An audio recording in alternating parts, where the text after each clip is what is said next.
கிறிஸ்துவுக்கு பிரியமான எல்கிபோர் advent ministry நேயர்களே, உங்கள் யாவரும் இயேசு கிறிஸ்து நாமத்தினாலே இந்த ஓய்நாள் பள்ளி பாடங்களுக்குள்ளாய் வாழ்த்தி வரவேற்கிறோம். நல்ல ஒரு பாடங்களை நாம் படித்து கொண்டு வருகிறோம். இந்த காலாண்டிலே மைய தலைப்பாக அன்பும் நியாயமுள்ள தேவன் என்ற தலைப்பின் கீழாய் பாடங்களை படித்து கொண்டு வருகிறோம். இந்த வாரம் 9வது பாடத்தை படிக்க இருக்கிறோம். பிரபஞ்சத்தின் போராட்டம் என்ற தலைப்பின் கீழாய் நாம் பாடங்களை படிக்க இருக்கிறோம். இந்த பாடத்தை நடத்தி தரும்படியாய் போதகர் ஆபிரகாம் அவர்கள் நம்மளோடு கூட இருக்கிறார்கள். இந்த நிகழ்ச்சிக்குள்ளாய் அவர்களை வாழ்த்தி வரவேற்கிறோம். இந்த பாடத்தை படிப்பதற்கு முன்பாக பரிசுத்தாவினுடைய உதவியை நாம் நாடி ஜெபம் செய்வோம். கிருபை நிறைந்த எங்கள் பரலோகத்தின் நல்ல பிதாவே, இந்த வேளையிலே உம்முடைய பாடங்களை நாங்கள் படிக்க இருக்கிறோம். இந்த பிரபஞ்சத்தினுடைய போராட்டத்தை குறித்து இந்த நாளும் இந்த தியானிக்க இருக்கிறோம். ஆண்டவரே, உம்முடைய பரிசுத்தாவினுடைய அனுக்கிரகம் ஒத்தாசை எங்களோடு கூட இருந்து நடத்துமாறு இயேசுவின் ஜெபம் கேட்குறோம். ஜீவனும் இரக்கம் இருந்த நல்ல பிதாவே, ஆமென். தொடர்ந்து நல்ல பாடங்களை படித்து கொண்டு வருகிறோம் பாஸ்டர். இந்த 9வது பாடத்தினுடைய தலைப்பாக பிரபஞ்சத்தின் போராட்டம் என்ற தலைப்பை கொடுத்துருக்குறாங்க. இந்த பாடத்தினுடைய முன்னுரையும் மனன வசனத்தையும் சொல்லுங்கள் பாஸ்டர். சரி, கர்த்தருடைய பரிசுத்தமான நாமம் மகிமைப்படுவதாக. போதகர் பிரைசன் அவரோடு கூட இணைந்து மறுபடியுமாய் உங்கள் யாவரையும் அன்போடு கூட இந்த ஓய்வு நாள் பாட நிகழ்ச்சிக்கு வாழ்த்துகிறேன், வரவேற்கிறேன். இந்த வார பாடம் பிரபஞ்ச போராட்டம். சரி, இந்த பூமியில் வாழக்கூடிய நம்ம ஒவ்வொருவருக்கும் ஒரு போராட்டம் கொடுக்கப்பட்டிருக்குது. இந்த போராட்டம் இன்றைக்கு இந்த நாளில் நம்ம படிக்க போகிற போராட்டம் கிறிஸ்துவுக்கும் சாத்தானுக்கும் இடையிலான ஒரு போராட்டம். இது துவங்கின இடம் பாவமே இல்லாமல் இருந்த அந்த இடத்துல தேவ சாயலாய் உருவாக்கப்பட்ட மனுக்குலத்தை ஆண்டவருக்கு விரோதமாக்கி சிருஷ்டி முழுவதையும் சிருஷ்டிகருக்கு விரோதமாய் எழுப்பிவிட்ட இந்த போராட்டம். இதன் நடுவில் ஆண்டவர் நம்மை பாதுகாக்கிறதை குறித்தும், இந்த போராட்டத்தினுடைய விளைவுகள் என்னவாய் இருக்கிறது என்பதை குறித்தும், இந்த போராட்டத்தில் நாம் எந்த பக்கம் இருக்கிறோம் என்பதை குறித்தும், இந்த போராட்டம் யார் ஜெயிக்க போகிறாங்க என்பதை குறித்தும் இந்த வார பாடத்தில் நம்ம படிக்க இருக்கிறோம். இந்த வார பாடத்தினுடைய மனன வசனம் ஆதியாகமம் 3வது அதிகாரம் 15வது வசனம். உனக்கும் ஸ்திரீக்கும் உன் வித்துக்கும் அவள் வித்துக்கும் பகை உண்டாக்குவேன். அவர் உன் தலையை நசுக்குவார், நீ அவர் குதிகாலை நசுக்குவாய். ரொம்ப அழகாய், ஒருவேளை வேதத்தில் முதல் கொடுக்கப்பட்ட ஒரு வாக்குத்தத்தமான வார்த்தை என்று சொல்லலாம். நீங்கள் பலுகி பெருகி பூமியை நிரப்புங்கள் என்று சொல்வது அவர் வாழ்த்தி சொல்லக்கூடிய வாழ்த்துதலாய் அது ஒரு விதமான வாக்குத்தத்தம். இது நமக்கு விரோதமாக ஏற்பட்ட இந்த பிரபஞ்ச போராட்டத்தில் ஆண்டவர் நம் பட்சத்தில் இருக்கிறார், நிச்சயமாய் அவருக்கு வெற்றி கிடைக்கும் என்பதையும், அந்த வெற்றியினுடைய போராட்டம் எப்படி இருக்கும், யார் இந்த நபர் என்பதை பற்றியும் ஒரு மறைபொருளாய் மறைமுகமாய் சொல்லக்கூடிய ஒரு வாக்குத்தத்தமான வார்த்தை. உனக்கும் ஸ்திரீக்கும் உன் வித்துக்கும் அவள் வித்துக்கும் பகை உண்டாக்குவேன். அவர் உன் தலையை நசுக்குவார், நீ அவர் குதிகாலை நசுக்குவாய். இது அப்படியே இந்த 3 ஆதியாகமம் 3:15 அப்படியே அடுத்த வசனமாக யோவான் 3:16 வைக்கணும்னு ஆசைப்படுகிறேன். தேவன் தம்முடைய ஒரே பேரான குமாரனை விசுவாசிக்கிறவன் எவனோ அவன் கெட்டு போகாமல் நித்திய ஜீவனை அடையும்படிக்கு அவரை தந்தருளி இவ்வளவாய் உலகத்தில் அன்பு கூர்ந்தார்.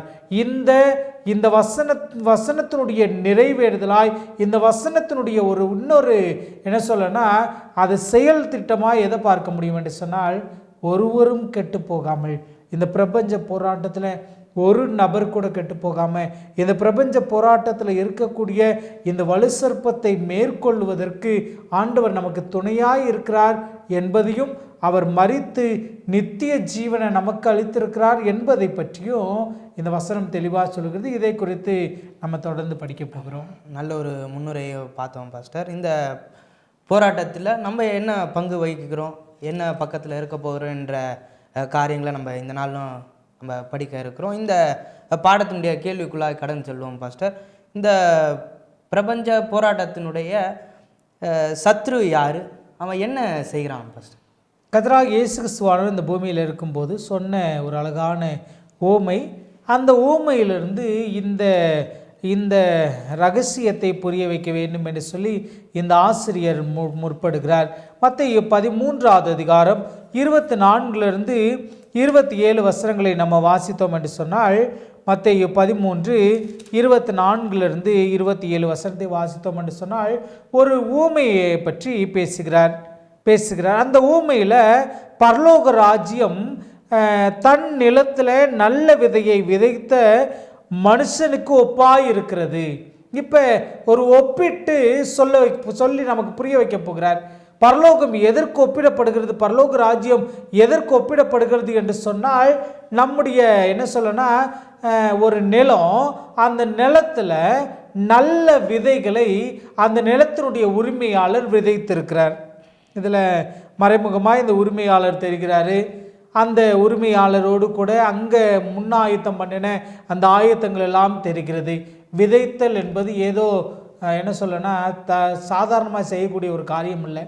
விதை தவறி இன்னொரு ஓமையில் விதை தவறி அந்தந்த நிலங்களில் விழுந்ததாய் நம்ம பார்க்கிறோம். ஆனால் உண்மையாய் விதைக்கப்படுகிற அந்த நல்ல விதைகள் எங்கே விதைக்கப்படுதுன்னு சொன்னால், நல்ல நிலத்தில் விதைக்கப்படுகிறது. அந்த விதைத்த அந்த மனுஷன் நித்திரை பண்ணுகிற நேரத்தில், ஒருவேளை இந்த நித்திரை பண்ணுகிற நேரம் என்பதை சரியாக புரிஞ்சுக்கணும். ஒரு தொடர்பு, ஒருவேளை அது கொஞ்சம் தள்ளி இருக்கக்கூடிய அந்த நேரத்தில் என்ன செஞ்சிட்டான்னா, சத்ரு களைகளை விதைச்சிட்டு போயிட்டான். 2 விதைத்தல் நடக்கிறது. இப்போ இந்த சத்ரு யாருன்னு பார்க்க போகிறோம். சத்ருவுக்கு விதைச்சிட்டு போயிட்டான். மனுஷர் நித்திரை பண்ணுகையில் அவனுடைய சத்ரு கோதுமைக்குள் களைகளை விதைத்து விட்டு போனான். பயிரானது வளர்ந்து கதிர்விட்ட போது களைகளும் காணப்பட்டது. இப்போ என்ன செய்யப்படுது என்று சொன்னால், ஒருவேளை இந்த ஊமையிலிருந்து அப்படியே நம்மை எங்கே எடுத்துகிட்டு போக பிரயாசப்படுகிறாங்க என்று சொன்னால், நமக்கு ஆண்டவர் உருவாக்கின சிருஷ்டிப்பை, ஏதேன் தோட்டத்தை தம்முடைய சாயலாய் உருவாக்கப்பட்ட மனுக்குலத்துக்கு நேராய் எடுத்து சென்றோம் என்று சொன்னால், அங்கே விதை விதைக்க நிலம் ஆயத்தப்படுத்தப்படுகிறது. இதுதான் 2வது வசனம், ஆதியாகமம் 1:2.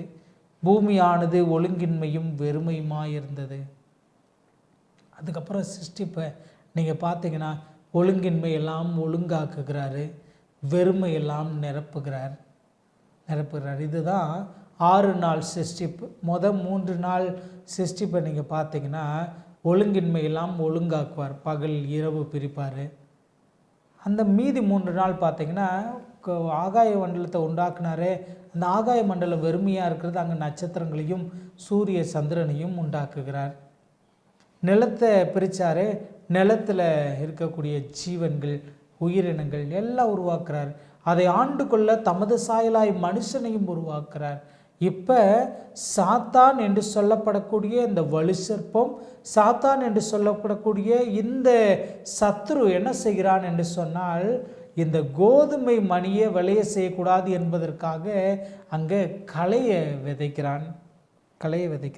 இந்த களை ஒருவேளை அங்கே பரலோக ராஜ்யத்தில் ஏற்பட்ட அந்த போராட்டத்தினுடைய துவக்கமாய், அங்கே தொழுகையில் ஒரு பிரச்சனையை கொண்டு வரத்தக்கதாக, கீழ்ப்படிதலில் ஒரு பிரச்சனையை கொண்டு வரத்தக்கதாக, சாப்பிடக்கூடாதுன்னு விளக்குன கனியை சாப்பிடத்தக்கதாக ஒரு நிர்பந்தம் வருகிறது. சிம்பிளாக ஒரு வார்த்தையில் சொல்ல வேண்டும் என்று சொன்னால், அந்த நிலம் நல்ல நிலம், விதைக்கப்பட்ட விதை நல்ல விதை. ஆனால் அந்த விதை பூரண பலனை தரவிடாமல் செய்யக்கூடியது தான் எதுன்னு கேட்டிங்கன்னா, இந்த களை. இந்த களையை உடனே அங்கே பிடுங்க சொல்லலை. அதை நீங்கள் பின்னால் வாசித்து பார்த்தோம் என்று சொன்னால், 27வது வசனம், வீட்டு எஜமானுடைய வேலைக்காரர் அவரிடத்தில் ஆண்டவனே, நீர் உமது நிலத்தில் நல்ல விதையை விதைத்தீர் அல்லவா, பின்னே அதில் களைகள் எப்படி உண்டானது என்றார். அதற்கு அவன், சத்ரு அதை செய்தான் என்றார். அப்பொழுது வேலைக்காரர், நாங்கள் போய் அவைகளை பிடுங்கி போட உமக்கு சித்தமா என்று கேட்டார்கள். அதற்கு அவன், வேண்டாம், களைகளை பிடுங்கும்போது நீங்கள் கோதுமையும் கூட வேரோடு பிடுங்காதபடிக்கு 2ஐயும் அறுப்பு காலம் மட்டும் வளர விடுங்கள் என்றார். இதுதான் தேவனுடைய அகாப்பே அன்பு. ஒருவேளை இந்த இடத்துல பிரியமான ஒவ்வொருவருக்கும் ஊழியக்காரனாய் நான் சொல்லக்கூடிய ஒரு வார்த்தை என்னன்னு சொன்னால், உண்மையாய் ஒரு உழவன் ஒரு விதையை விதைச்சிருந்தானா, உழவு தொழில் செய்யக்கூடியவங்களுக்கு தெரியும், களை எடுக்கிறதற்காகவே பெண்களுக்கு வேலை அனுமதிக்கப்படும். அந்த களைகளை பிடுங்கி போடுவாங்க. ஆனால் இந்த எஜமான் என்ன செய்கிறாரு, களைகளை பிடுங்குற நேரத்தில் தவறி நீங்கள் நல்ல மணியையும் பிடுங்கிடுவீங்க, அதனால் இரண்டும் சேர்ந்து வளரட்டும் என்று சொன்னார். எது வரைக்கும் அப்படின்னு சொன்னால், அறுப்பு காலம் வரைக்கும். எனக்கு அன்பான தெய்வ பிள்ளைகளே, ஏன் இந்த ஆண்டவருக்கு பிரியமில்லாத காரியத்தை செய்கிறவனும் என் பக்கத்தில் இருக்கிறான், ஒருவேளை இந்த தெய்வங்களை வழிபடுறவனும் இருக்கிறான், துன்மார்க்கமாய் வாழக்கூடியவனும் என் பக்கத்தில் இருக்கிறான், ஆண்டவருக்கு பிரியமான நானும் இங்கே இருந்து கொண்டிருக்கிறேன் என்று நீங்கள் யோசித்து பார்த்தீங்கன்னா, ஆண்டவருடைய அந்த அகாப்பை அன்பு தெரிந்தெடுக்கிற உரிமையோடு கூட இந்த பிரபஞ்சம் இருக்கக்கூடிய அத்தனை நபர்களுக்கும் முழு உரிமை கொடுக்கப்பட்டிருக்கிறது. கலையாக இருக்கிறோமா இல்லை உண்மையிலே நல்ல மணியாக இருக்கிறோமா என்று சொல்லி அவருடைய நியாய தீர்ப்பில் பிரித்து கொடுக்க போகிறார். சிம்பிளாக இன்னொரு காரியத்தை சொல்லி அடுத்த கேள்வி கடந்து போகலாம். இந்த சத்ரு யாருன்னா, மனுக்குலத்துக்குள்ளாய் கீழ்ப்படியாமையை விதைத்த பிசாசை குறிக்கிறது. ஆமாம், நல்ல ஒரு விளக்கத்தை தந்தீங்க பாஸ்டர். நிஜமாக இந்த சத்ரு பிசாசு தான், இவன் ஒவ்வொரு நாளும் நம்மளை வஞ்சித்து கொண்டே வருகிறான். நிச்சயம் ஆண்டவர் நியாய தீர்ப்பில் நம்மளை அந்த சத்ருவை அழிப்பார்ன்ற நிச்சயத்தில் இருக்கிறோம். இப்போ ரெண்டாவது கேள்விக்குள்ளாக போவோம் பாஸ்டர். இந்த பூமியில் இந்த மாபெரும் போராட்டம் இந்த பூமிக்குள்ளே எப்போ துவங்கினது பாஸ்டர்? பூமியில் மாபெரும் போராட்டத்தினுடைய தோற்றம் இதை அழகாக இங்கே எழுதியிருக்கிறாங்க. ஆதியாகமம் 1வது அதிகாரம் 31வது வசனம். ஆதியாகமம் 1:31 நான் வாசிக்கிறேன். அப்பொழுது தேவன் தாம் உண்டாக்கின எல்லாவற்றையும் பார்த்தார், அது மிகவும் நன்றாய் இருந்தது. சாயங்காலமும் விடியற்காலமும் ஆகி 6ஆம் நாள் ஆயிற்று. இப்போ ஆண்டவர் இந்த உலகம் முழுவதையும் சிருஷ்டித்தார், அங்கே இருக்க எல்லாவற்றையும் சிருஷ்டித்தார், எல்லாம் நல்லதாய் கண்டார்.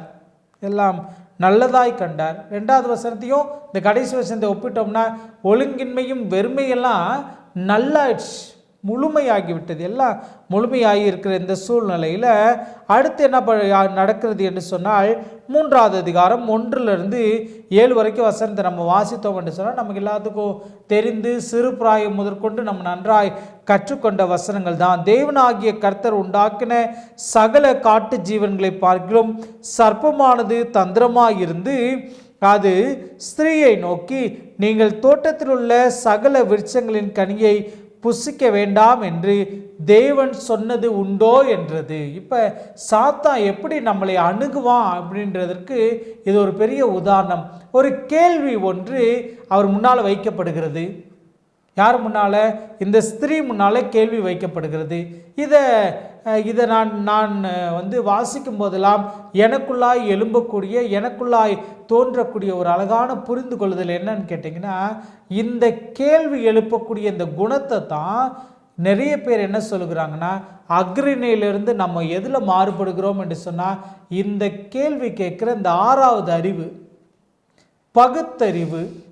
பகுத்தறிவை கேள்வியாக கேட்குறாங்க. பகுத்தறிவினுடைய ஞானம் அப்படி சொன்னது உண்டோ என்று கேட்டால், இந்த ஸ்திரீ அதற்கு ஒரு விளக்கம் கொடுக்குறாங்க. சம்பாஷணை துவங்குகிறது.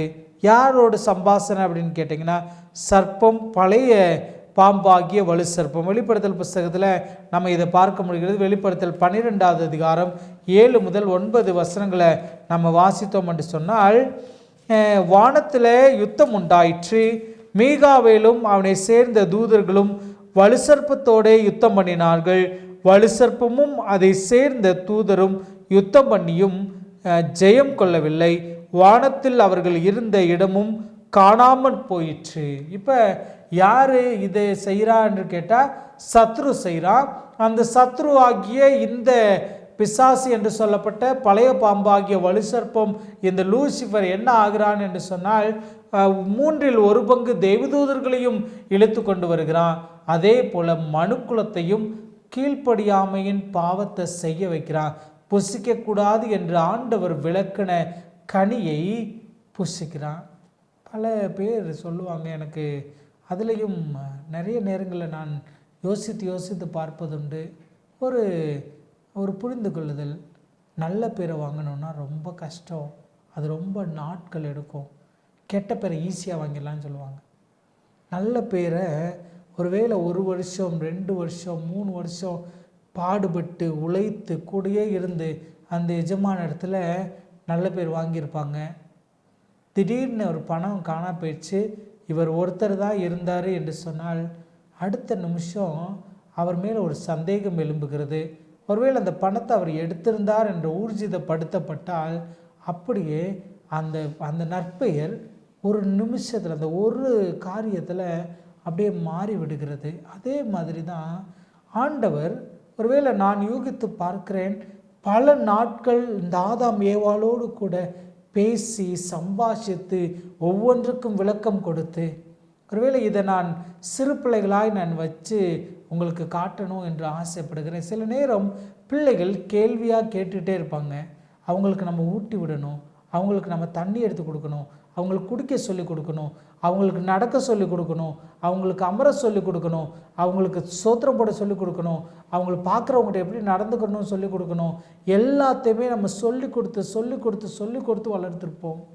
இப்போ நான் யூகித்து பார்க்கிறேன், ஆண்டவர் ஆதாம் ஏவாளை உருவாக்கி ஏதேன் தோட்டத்தில் விட்டாருன்னு சொன்னோடனே எல்லாமே அவங்களுக்கு தெரிஞ்சிருச்சு, எல்லாமே வந்துருச்சுன்னு நம்ம நினைக்கிறோம். ஒருவேளை நான் ஆவிக்குரிய பார்வையில் அப்படி என்ன வைத்து பார்க்க வேண்டும் என்று சொல்லி ஆசைப்படுகிறேன்னா, அவங்க பேசுகிறது முதற்கொண்டு, அவங்க சாப்பிட்றது முதற்கொண்டு, எதை சாப்பிடலாம் சாப்பிடக்கூடாது எல்லாத்தையும் கற்றுக் கொடுத்து கூடயே இருந்து பேசி ஒருவேளை 2வது அதிகாரத்தை நம்ம வாசித்தோம்னா, ஆதாம்கிட்ட கொண்டு வந்து கொடுத்தாரு, அவன் அதுக்கு என்ன பெயரிட்டானோ அதற்கு பெயராய் விளங்குனது என்று சொல்லியிருக்குது. அப்போ ரொம்ப நாட்கள் ஆண்டவரும் ஆதாம் ஏவாளும் சம்பாஷணையில் இருந்திருக்கிறாங்க. இப்போ நல்ல பேர் எடுத்துக்கொண்டிருக்கிற இந்த நபர் சாத்தான் சொன்ன ஒரே ஒரு வார்த்தையை கேட்டு அப்படியே மனுக்குளம் விழுந்து போயிற்று. தோற்றம் எங்கே துவங்குறது என்று சொன்னால், அந்த ஏதேன் தோட்டத்தில் ஒரே ஒரு பொய்யில் துவங்குகிறது. அவன் பொய்யனும் பொய்க்கு பிதாமாக இருக்கிறான் என்று சொல்கிறது. நீங்கள் புசிக்கும் நாளில் சாகவே சாவதில்லை. ஒருவேளை இதற்கு பதில் என்னவாக இருந்திருக்கலாம்? ஒருவேளை இன்றைக்கி பகுத்தறிவில் நம்ம எதோ பேசுகிறோம், பதில் என்னவாக இருந்திருக்கலாம்னா, இல்லை ஆண்டவர் இதுவரைக்கும் எல்லா கனியையும் எதை சாப்பிடலாம் எதை சாப்பிடக்கூடாது எல்லாத்தையுமே எங்களுக்கு கற்றுக் கொடுத்தாரு. இதை சாப்பிடக்கூடாதுன்னு சொல்லியிருக்கிறாரு, இதை சாப்பிட்டா புசிக்கும் நாளிலே சாகவே சாவாயின்னு இந்த பழத்துக்கு மாத்திரம் என்ன விளைவு ஏற்படும்னு எனக்கு சொல்லியிருக்கிறாரு. அதனால் கண்டிப்பாக அவர் உண்மையை தான் சொல்லியிருப்பார். ஏன்னா அவர் தான் எங்களை உருவாக்கினவர். நீ சொல்கிறத கேட்க மாட்டோம் என்று சொல்லியிருக்கலாம். ஆனால் அவர்கள் கீழ்ப்படைந்தது நிமித்தமாய் இந்த மாபெரும் போராட்டம் அங்கே துவங்குகிறது. அன்றைக்கு துவங்கின இந்த போராட்டம் இதுவரைக்கும் வலுத்து வந்து கொண்டிருக்கிறது. இதற்கு நடுவில் வெளிப்படுத்தல் நம்ம ஒரு வசனத்தை வாசித்தோம், மிகாவலை சேர்ந்தவர்கள் தான் ஜெயம் கொள்ள வேண்டும். ஜெயம் கொடுக்கக்கூடியவர் அவர் தான். ஏன்னா அவர் தான் சிருஷ்டிகர்த்தர். ஆனால் இந்த நல்ல மணியோடு கோதுமை மணியோடு இந்த கலையையும் அறுப்பு காலம் வரைக்கும் வளர விட்டுருக்கிறார். இது வளர்ந்து கொண்டிருக்கிறதுனால இதையும் களஞ்சியத்தில் கொண்டு போய் சேர்க்க போகிறார் என்று பலர் நினைக்கலாம். ஆனால் இல்லை, அதெல்லாம் மறுத்து அக்னியில் போட்டு அதை ஒழிச்சு கட்ட போகிறாரு. இந்த நல்ல மணிகளை மாத்திரம் அவர் சம்பத்தாய் கொண்டு போய் களஞ்சியத்தில் சேர்க்க போகிறார். நல்ல ஒரு விளக்கத்தை கேட்டோம் பாஸ்டர். இந்த பூமியில் நம்முடைய ஆதி பெற்றோரின் இடத்துலேருந்து அவன் இந்த மாபெரும் போராட்டம் துவங்குறான்னு பார்த்தோம். அப்போ பரலோகத்தில் எப்பத்துலேருந்து இந்த மாபெரும் போராட்டம் துவங்கினது பாஸ்டர்? சரி, மாபெரும் போராட்டம் துவங்குகின பரலோக ராஜ்யம். சரி, பரலோக ராஜ்யம் என்று நம்ம திருப்பும்போது அங்கே ஏதேன் தோட்டத்தையும் காண்கிறோம். அதோடு சேர்ந்து வடபுறத்தில் உள்ள தேவாலயத்தை நம்ம காண முடிகிறது. கர்த்தராகிய இயேசு கிறிஸ்துவானவரும் கூட இந்த பூமியில் இருக்கும்போது உங்கள் இருதயம் கலங்காதிருப்பதாக என்று சொல்லி செல்லும்போது அங்கே ஒரு காரியத்தை கூட காட்டுறார். என் பிதாவின் வீட்டில் அநேக வாசஸ்தலங்கள் உண்டு, அப்படி இல்லாதிருந்தால் நான் உங்களுக்கு சொல்லியிருப்பேன், நான் போய் உங்களுக்காய் ஒரு ஸ்தலத்தை ஆயத்தம் பண்ணுகிறேன். அப்போ நிறைய வாசஸ்தலங்கள் இருக்கிறது. இந்த ஸ்தலங்களுக்கு நடுவில் இங்கே இருக்கக்கூடிய எல்லாமே கரப்ட் ஆகிற மாதிரி ஒரு சூழ்நிலை இருக்கிறது. இந்த பழம் சாப்பிட்டதுக்கு பின்பு தான் இந்த கரப்டெல்லாம் ஏற்பட்டுச்சா, இல்லை இந்த தீமை முன்னாலேயே இருக்குதா என்று பார்த்தால் இங்கே அழகா இந்த ஆசிரியர் எழுதியிருக்கிறார். தீமை இருந்தது, ஏதேனில் தீமை வெளிப்படையாக தெரியாவிட்டாலும் தீமை இருந்தது என்பது நன்மை தீமை அறியத்தக்க விருட்சத்தின் மூலமாய் கருத்தளவாய் காட்டப்படுகிறது. ஆதியாகமம் 2வது அதிகாரம் 9வது வசனத்தை நம்ம வாசித்தோம் என்று சொன்னால், தேவனாகிய கர்த்தர் பார்வைக்கு அழகும் புசிப்புக்கு நலமுமான சகல வித விருட்சங்களையும் தோட்டத்தில் நடுவிலே ஜீவ விருட்சத்தையும் நன்மை தீமை அறியத்தக்க விருட்சத்தையும் பூமியிலிருந்து முளைக்க பண்ணினார். இப்போ அங்கே நன்மை தீமை அறியத்தக்க விருட்சம் என்று சொல்லி இந்த தீமை என்ற வார்த்தையை நம்ம காண முடிகிறது. 17வது வசனம், ஆனாலும் நன்மை தீமை அறியத்தக்க விருட்சத்தின் கனியை புசிக்க வேண்டாம், அதை நீ புசிக்கும் நாளிலே சாகவே சாவா என்று கட்டளையிட்டார். இப்போ தீமை என்ற ஒரு நிலை அங்கே இருக்குது, மறைவாக இருக்குது. ஒருவேளை ஒரு அறைக்குள்ளே இருட்டு இருக்குதா அப்படின்னு லைட்டு போட்ட அறையில் கேட்டோன்னா இருக்குன்னு சொல்லலாம், இல்லைன்னு சொல்லலாம். ஆனால் ஒருவேளை கட்டிலுக்கு அடியில் நீங்கள் போய் பார்த்தீங்கன்னா அங்கே ஒரு இருட்டு இருக்கும், லைட்டு எழிஞ்சு கொண்டு இருந்தாலும். இதை இன்னொரு வார்த்தையில் சொல்ல வேண்டுமென்னா சமையல் பதத்தில் சொல்லுவாங்க, விளக்கின் அடியிலும் இருட்டுக்கள் உண்டுன்னு சொல்லுவாங்க. விளக்கு எரிஞ்சிட்டு இருக்குது, விளக்கினுடைய கீழ்ப்பகுதியில் இருட்டு இருக்கும். அதுபோல் தீமை மறைவாய் அங்கே இருக்கிற மாதிரி தோற்றம் அளிக்கிறது. சரி, அதோடு நின்றதா என்று சொல்லி பார்த்தால் யாத்ராமத்தின் புஸ்தகம் 25வது அதிகாரம் 19-20 வசனத்தில் கேருபின்களை பற்றி அங்கே எழுதுகிறார். கிருபாசனத்தை பற்றி அங்கே சொல்கிறார், எப்படி வடிவமைக்க வேண்டும் என்று சொல்லுகிறார். அந்த கிருபாசன வடிவமைப்பிலிருந்து அப்படியே நம்ம எங்கே போக போகிறோம் என்று சொன்னால் எசேக்கியேல் 28வது அதிகாரம் 12-19 வசனத்திற்கு நம்ம கடந்து போகிறோம். இது யாரை பற்றி பேசுகிறது என்று சொன்னால் சாத்தானை பற்றி. எல்லாருக்கும் நமக்கு நன்றாய் இது தெரியும். இங்கே தீரு ராஜாவை குறித்து புலம்புவது போல ஆரம்பிக்கும். ஆனால் இது நேரடியாக தீரு ராஜாவை பற்றி அல்ல, சாத்தானை பற்றி கொடுக்கப்பட்டிருக்கிறது.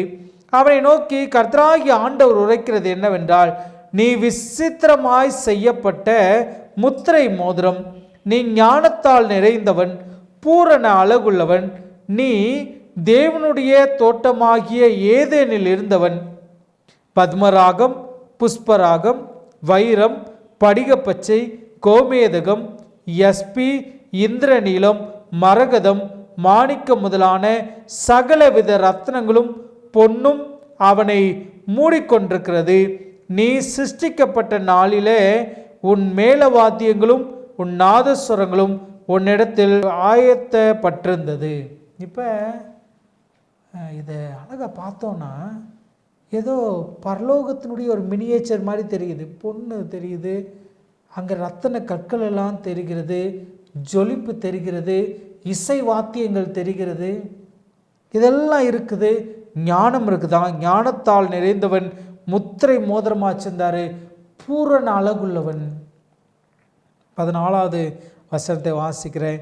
நீ காப்பாற்றுவதற்காக அபிஷேகம் பண்ணப்பட்ட கேரூப், தேவனுடைய பரிசுத்த பர்வதத்தில் உன்னை வைத்தேன்.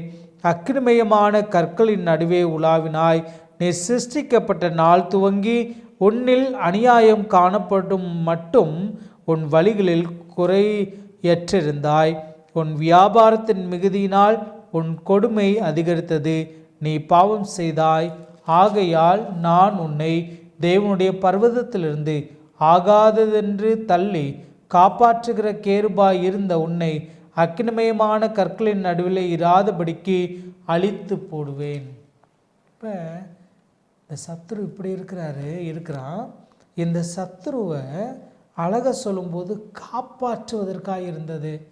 இவ்வளோ இருந்து இங்கே வசனம் அழகாக அந்த 15வது வசனம் சொல்லுகிறது, நீ சிருஷ்டிக்கப்பட்ட நாள் துவங்கி உன்னில் அநியாயம் கண்டுபிடிக்கப்படும் மட்டும். அப்போ முதல் அநியாயம், முதல் தீமை, இந்த பிரச்சனை இங்கே தான் துவங்குகிறது.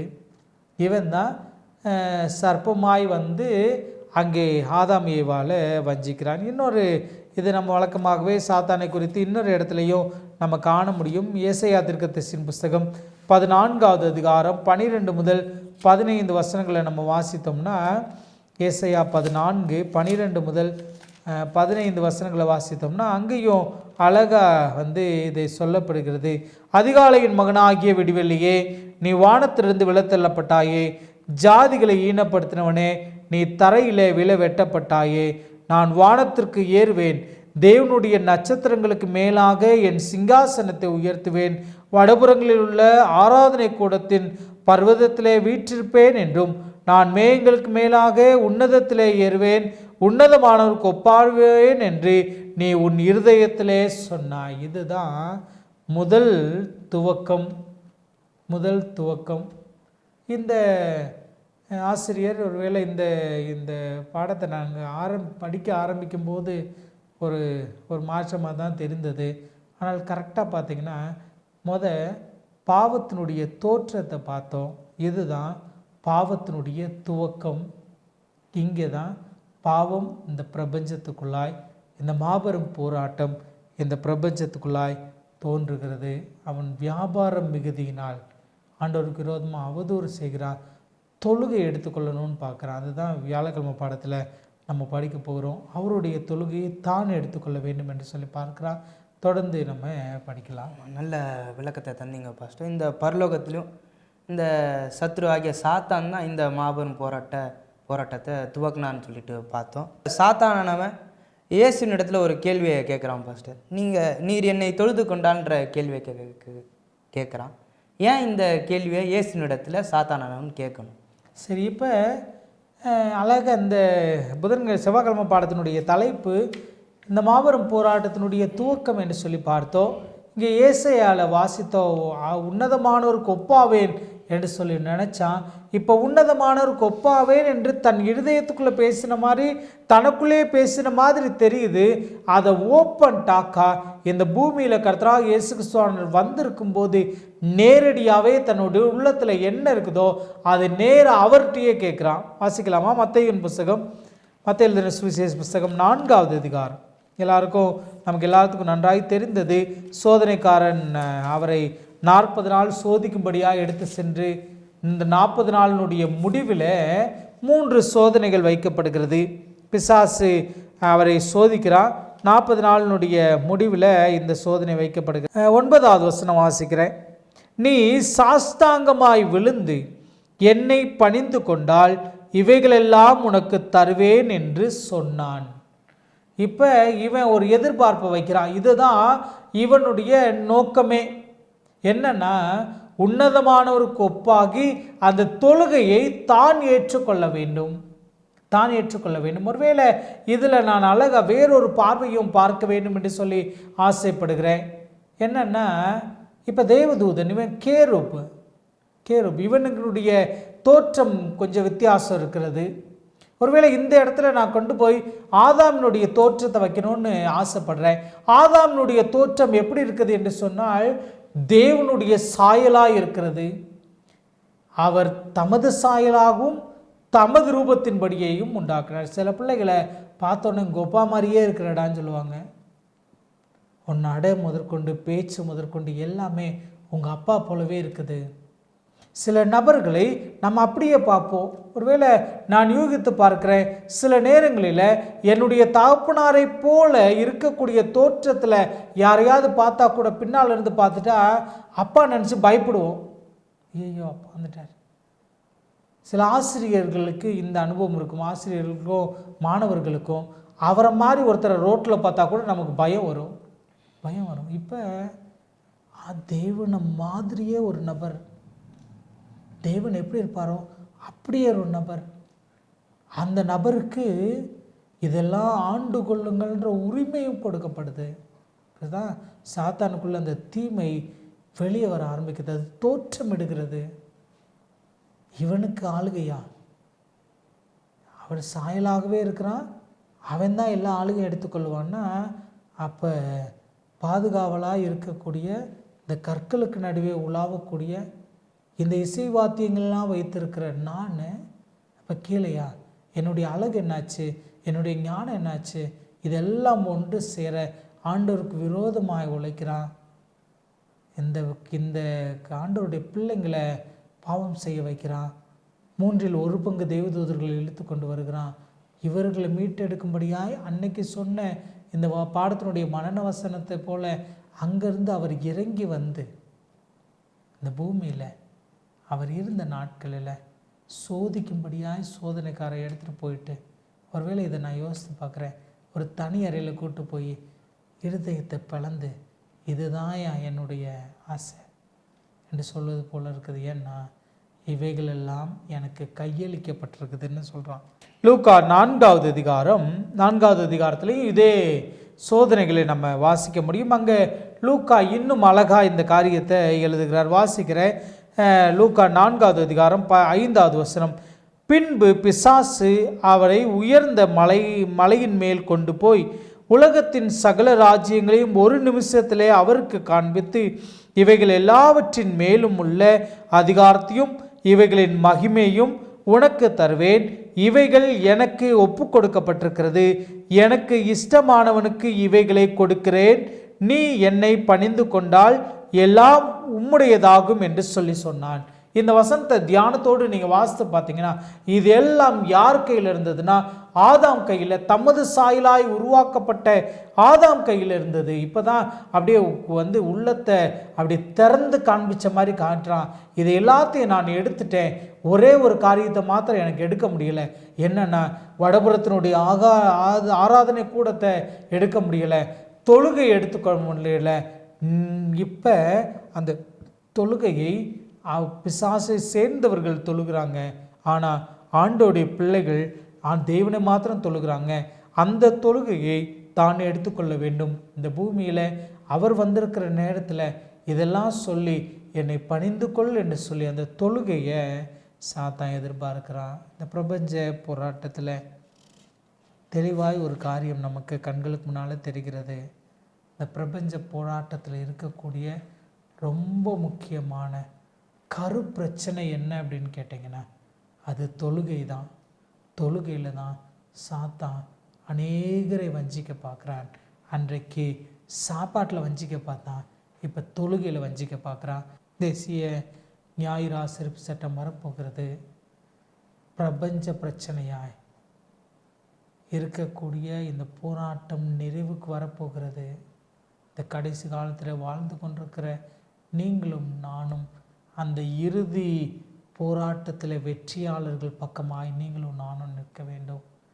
நிச்சயமாய் வெற்றியை அன்றைக்கு ஆண்டவர் நிர்ணயம் பண்ணிட்டாரு. கோதுமை விதைச்சிருக்கிறாரு. கோதுமை மணி தான் வளரும். அவருக்கு நம்பிக்கை இருக்கிறது.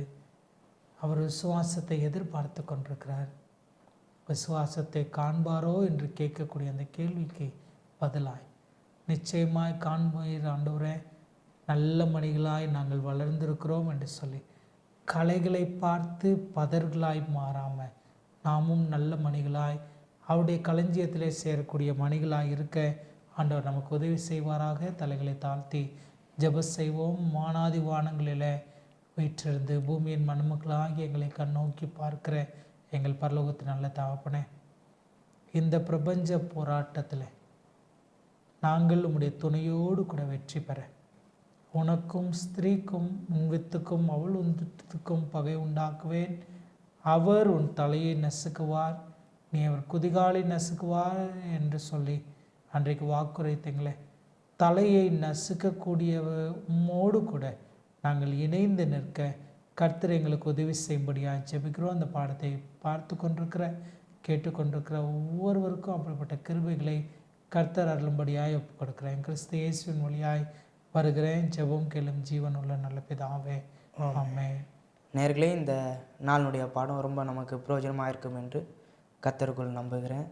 இது வல்லமையுள்ள தேவனுடைய ஊழிய பணியில் எல்கிபோர் அட்வென்ட் மினிஸ்ட்ரி. இது போன்ற பாடங்களை படித்து கொள்ள இந்த சேனலை சப்ஸ்கிரைப் பண்ணுங்கள். உங்களுக்கு தெரிந்த நண்பர்களுக்கும் உறவினர்களுக்கும் இந்த சேனலை ஷேர் பண்ணுங்கள். உங்களுக்கு இந்த வேத பாடங்களினுடைய கேள்விகளை இந்த கமெண்ட் பாக்ஸில் சொல்லுங்கள். தேவன் தாமே நம் அனைவரையும் ஆசீர்வதிப்பாராக.